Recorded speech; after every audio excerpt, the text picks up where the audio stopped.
Good afternoon, good evening, good morning, depending on where you are.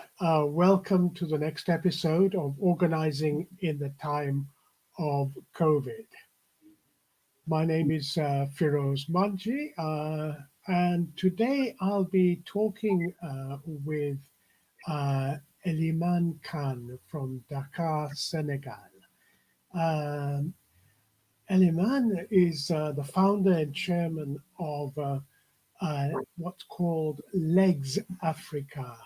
That is to say, it's an organization that is focused on governance and security issues in relation to Africa.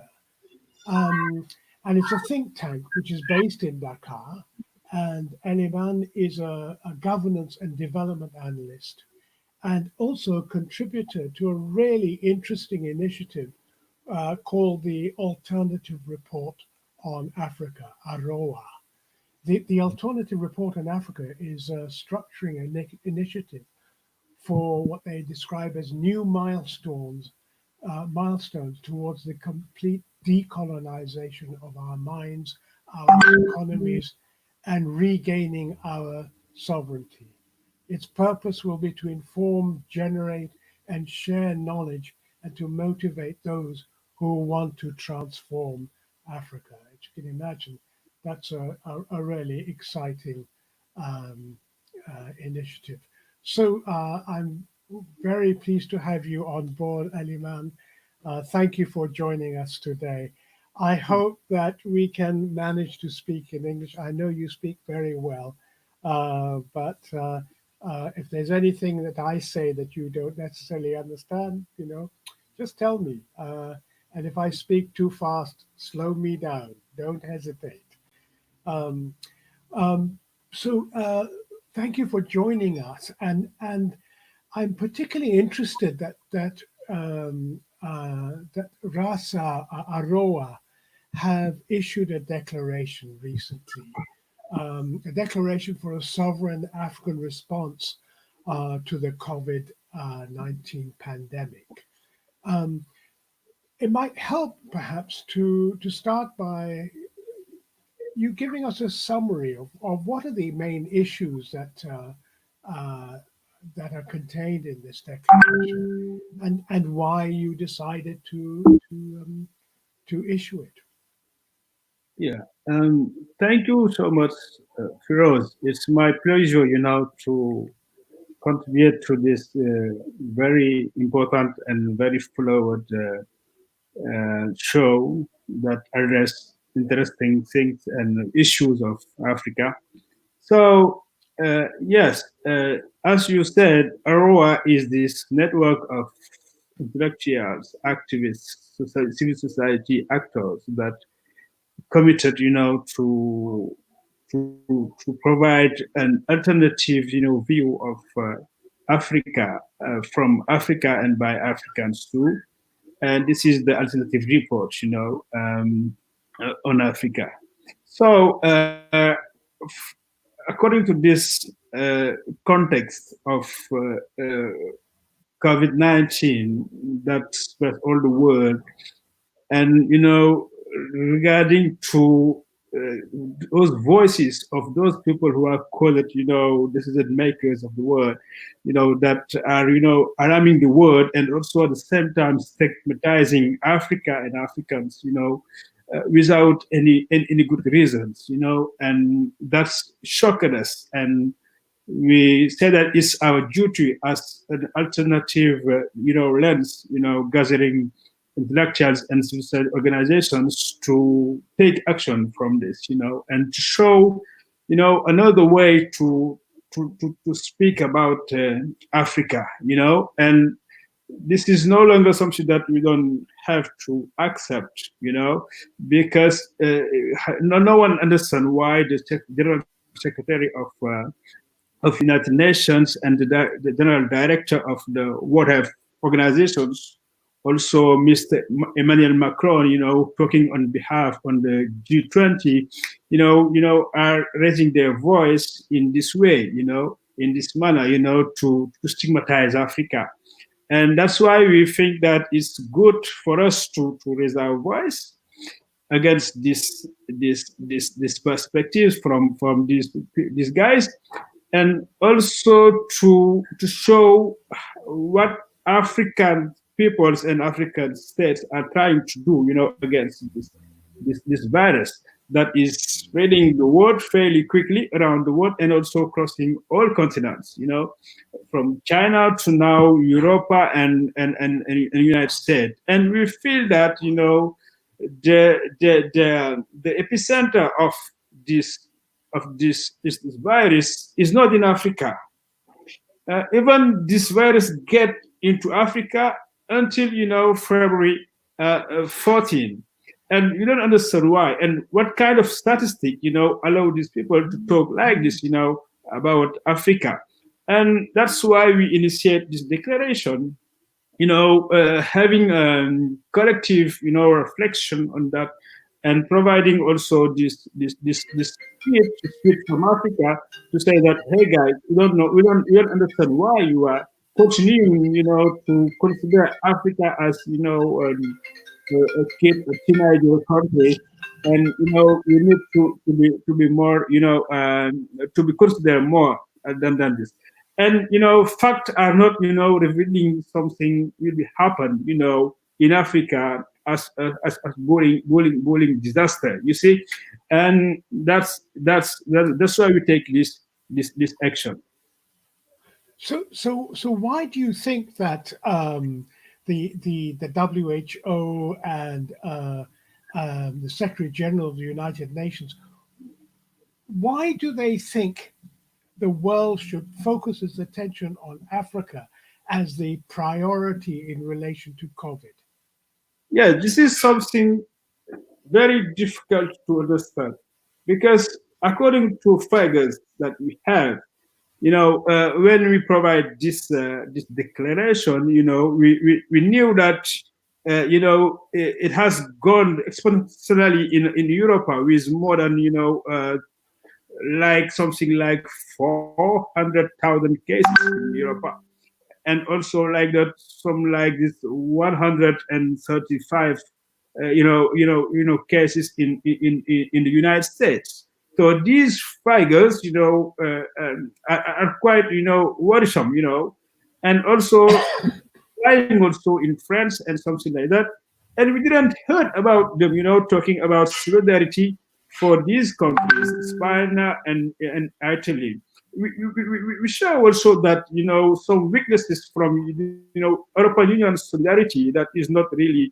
You see, and this is surprising. To remake to observe that they are not talking about issues in Europe, in America, but they are just pointing figures on Africa, and as I said, in Africa, still now, February 14, it's like something like 50, days that the virus is present in Africa.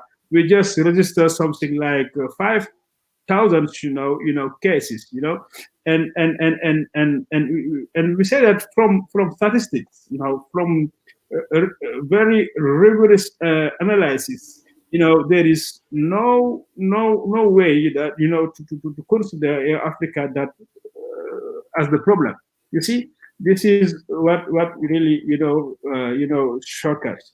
That's why we think that they are just talking without any good reasons, and this is what call our responsibility to fix things, in the in the Right. in So the language, yeah, in the speech, so yeah. so so do you think that this is the usual racist way of looking at Africa? Exactly. I think it's this racist, racist behavior that come from those people that we are calling the world decision makers, and I think that is just enough about this way of doing with Africa. But while the numbers of people who are so far known to be positive for coronavirus is still relatively small, Mm. we know that many of our populations, I would even say the majority of our people in Africa, live in in as shack dwellers, in slums, in ghettos, which has no water, there's no sanitation. They live in under really appalling conditions. Yeah, And if the virus gets into that, then it will spread very rapidly because there's no possibility of washing hands. There's no water. There's no soap. yeah, Social distancing, as they say, you have 10, 15 people to a shack. You have shacks one on top of each other, no space in between. So what are you saying? Are you saying that there isn't an impending problem, or that the exaggeration of the current state of affairs is overemphasized? yeah. I think we have first to notice that there is some exaggerations on this case, but at the same time, we are not denying that Africa is facing a lot of problems. It's about systemic and structural problems that we have since many years ago. Many, I can say, centuries ago, and now we have to fix it. And there is where I show some opportunities, from this virus, expansion in the world, because it called us to our responsibility, to more focus on social issues in Africa, on sanitation and infrastructure, and health infrastructure, and people's social protections, because we are very weak on that, on the issues, and there are challenges. It's reality that if we have a very big amount of peoples who get this virus, it will be very tricky for Africa to face it, because these countries who are stronger than us, are failing, face to this virus. And here in Africa, we have many challenges to address, and that's why we think that what we really need is an African way to face this issue. Africa, to build an African response to this virus, and also a kind of alternative way to do, because we don't need to even continue calling for raising money from abroad, from these institutions who really need themselves to raise this money on behalf of Africa, and manage it, the implementation in Africa. So what do you think is the better way is for Africans to organize themselves, for African, head of states, to focus and on our issues, on our fundamental issues, on social, social spendings, and social infrastructure that we really need in Africa, to protect people, because people are very vulnerable. Yeah, this is our reality. We don't have to deny it. So there is where we have to work together, to work in a pan-Africanic way, to work in a regional community bodies, where we have many settlements of institutions, of strategies, that we just need to improve ourselves, and to face this threat of the virus. Yeah. I mean, you mentioned the our heads of state, Yeah. but are they not also part of the problem? It is they who are appealing and bending down on their knees to beg Europe and America, Japan, and so on to give them more money. And and and yet we live on a continent which is one of the most richest continents in terms of its natural resources, and indeed the quality of its people and its compassion of its people. So can we not sort of detach that? I mean, are not our leaders, so called, part of the problem?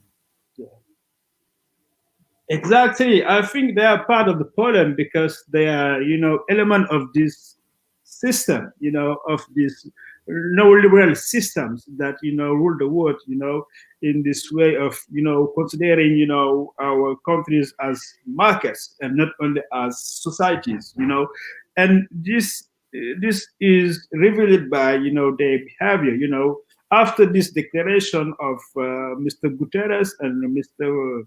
the French president, Mr. Macron, and the other one, the guy. We also heard, from our leaders, from our head of states like Macky Sall, who wrote and Twitter, when he talked about collaboration that is, more strengthening between Senegal and France to face this virus. And also we heard from the president of Niger, who just make an interview for France 24, this TV of France government, saying the same that Mr. Guterres is right to raise his voice, because Africa needs this help. Yes, they are, part of this problem. They are in the same system against their own peoples. This is one of a big challenge that we also have internal problems that we have in Africa is also, dealing with these guys who are, representing us, but they're not doing it in the fairest way, in the good way, by from listening to their people, trying to use all the asset that we have. We have knowledge here. We have very smart people, very big scientists around the world, considering around the world.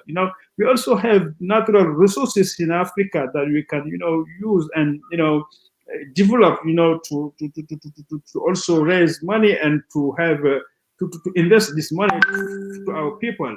We also have this young population in Africa. This is also big resources that we have in Africa, and we don't understand why these guys, are just, staying over there, in their own bull, and also working with foreign peoples, without, focusing on their own peoples and trying to make, internal, alternatives and solutions to our problem. This is another challenge that we are facing, but it is our internal challenge as Africans with our leaders. For us to address this issue of political system, this issue of liberal democracy that is failing in our context. So how to challenge it and to also to do the work. We have to do the work. We also, as a civil society organization, as leaders of opinions, who can raise our voice and go on field, visit people where they are, trying to build with us new solutions and very sovereign solutions to our problems. This is also what we have to do, and this is what we are doing also. But if our leaders, our presidents, and so on, our states can't be relied upon. I mean, isn't it true that, we were beginning to build a post colonial restructuring of our societies?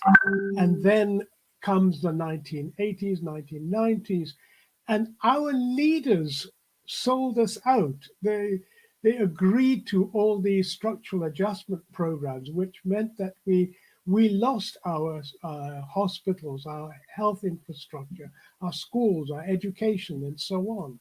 Um, Under those circumstances, they have a track record of always betraying us. So the question I want to pose to you, so what do we do? I mean, of course, we have to put pressure on them. But what are the other things that we could be doing to give our people the ability to determine their own future? Yeah, this is a great the great project for our generation, I think, because now is a time, I think, to change, radically things.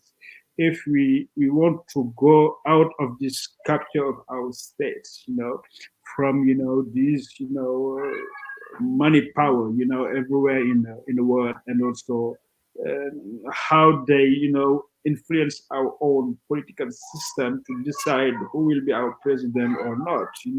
This is the problem. So I think, yeah, putting pressure on these head of states is one thing, but I think this will not be this will not be enough, And what I think is just also what we try to do in this area is about creating new initiatives and developing alternatives, aside of this system that is already failing.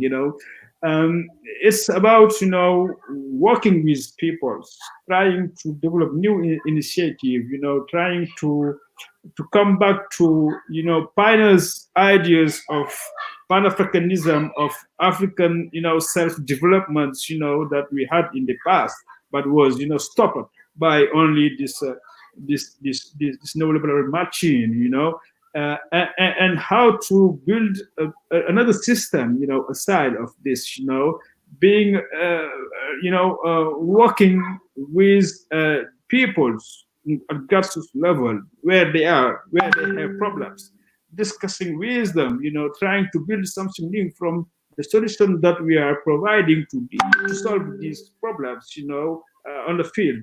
And from this, you can also, you can allow a new system to emerge, and emerging from this system, you can also push this current system away and replace it with another system. This is a kind of revolution yet we have to organize with our people, but that need time, that need commitment, that need knowledge also, and also that need fair collaboration between intellectuals, and also the peoples with who they have to work together and build this new other world, to replace this one who already failed.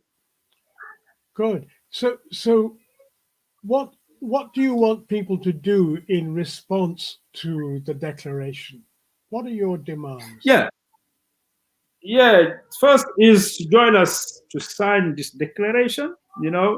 More, we are better. It will be, to build this power that can, express our voice, through the world, and call for more responsibility to these people, and to our also representatives. And I think it's also spreading it, sharing it in their own networks, and from this, this is just the action number one, and we need, step two, three, four. It's about providing new propositions, new proposals, and taking action, by developing, youth and Pan-African with diaspora, people's, network very strong, to push our own agenda that we have, because we address some points in this declaration, but not going deeply in solutions, though. So we need also to discuss more in group of discussions on, using social medias, and also to also include youth, young peoples, in this. And it's possible from this action to also create new, very big and huge movement that can also, express our ideas, through African, and change our world. So um, there's a lot that can be done in terms of the diaspora, intellectuals, or social media, and so on. But what role do you see for citizens, what we in Kenya would call the wananchi, the ordinary people? What's their role in bringing about change, in the kind of change that you want to see? Yeah, citizens are central in this work. We have to put them in the center of this work, and that's why we need to simplify our message. to make it, easier, and accessible to the people who are illiterate people. You see, because citizens, more of them, are illiterate, in our African context. So we need to discuss with them about these issues. That's why we are translating this this declaration in local languages. So also, and we are making videos, to express this message in local languages, and from this, to give them the, inputs, to develop themselves, their ideas, and to take action and position from this, and also, as you said, emerging citizenships in Africa is one of the outputs of this action that we expect. But but isn't it true to say that our people already know that they have a very poor health infrastructure? They already know they have a poor education infrastructure. I mean, that's how we won our independence. They knew what was going on, and so should we not have more faith in them and open up opportunities for their ideas? Perhaps it's not so much us putting our messages more simply, but perhaps listening more carefully.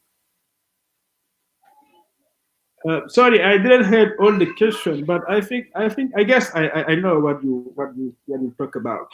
So, and you're right. It's not only about education, but we need to create this link between education, between citizen, sensitizing, and also economical opportunities, because all these people are quite, facing poverty. This is also another challenge. So that's why it's difficult to mobilize these people, for very sustainable action, because they have needs, primary needs that they want to achieve first. So every actions that we should take in this context should, make this link, have a kind of bridge between citizen engagement and economic, economic solutions to people's problems. So I think it's possible to create these things. It's just, about, focusing on social and solidarity economy, and focusing on what is basic economic, like agriculture in rural areas also, and also to mobilize young people, to interest in agriculture. And I think that, if we have this link between politics and economics, in our interventions, in our societies, we can mobilize young peoples. We can also mobilize the huge amount of people who are living in rural areas, in this kind of, action that look to revolution, this system. There have been a few comments that have been put forward. There's somebody saying it's a wonderful show. African countries should seek a homegrown solution instead of literally aping everything done in the West. And curfews and lockdowns won't succeed in Africa because the population barely managing to put food on the table. I think these are really important comments that people are making. So one final comment I'd like to put to you. The series of video broadcasts that we're doing, it's under the heading "Organizing in the Time of COVID-19." Um, do you want to say a final word about what does organizing in the time of COVID-19 mean for you? Yeah. I think, I think it's a time for us to make introspection, or introspection about us, to address our real issues, to review our way of our vision of the world, and we just learn from this past weeks that this neoliberal system is very weak one. It depends on honesty of nothing. Things are falling apart. From this invisible virus that you cannot touch. And that's why we think that yes, it's now is a time to reflect on a new word, a new order. And I think that we African people, we have a lot of to share. We have a lot of to give to the world. We can address this kind of things of our future and also from our own solution because we have resources inside of us, and these resources can also I think feed save the world because this world is collapsing. And solutions are where people are more close to nature, and this is one of the how to say this, one of the characteristic of African living ways. But we just need to also change a lot of behavior that we have, on being more mobilized for work, working with organization, working hardly, for us, and reviewing our relation to the rest of the world, according to how we manage our natural resources, how we decided to extract it, and how we strengthen ourselves, in in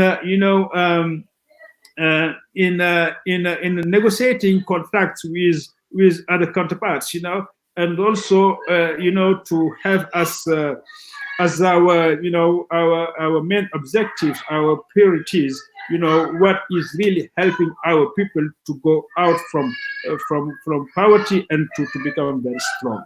And this is an opportunity for us, Africa, and we have to reach it, but let's stay together, let's stand strong and face this virus, and we can find new ways to address our problems and to become stronger than ever. That's a great message.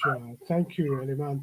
Thank you very much for sparing time to join us on this this event. Especially it's late night for you, and I can hear your children Yeah, wanting their baba to come and play with them, and instead of playing yeah. with Firoz online. And So let's go let me outside. release you.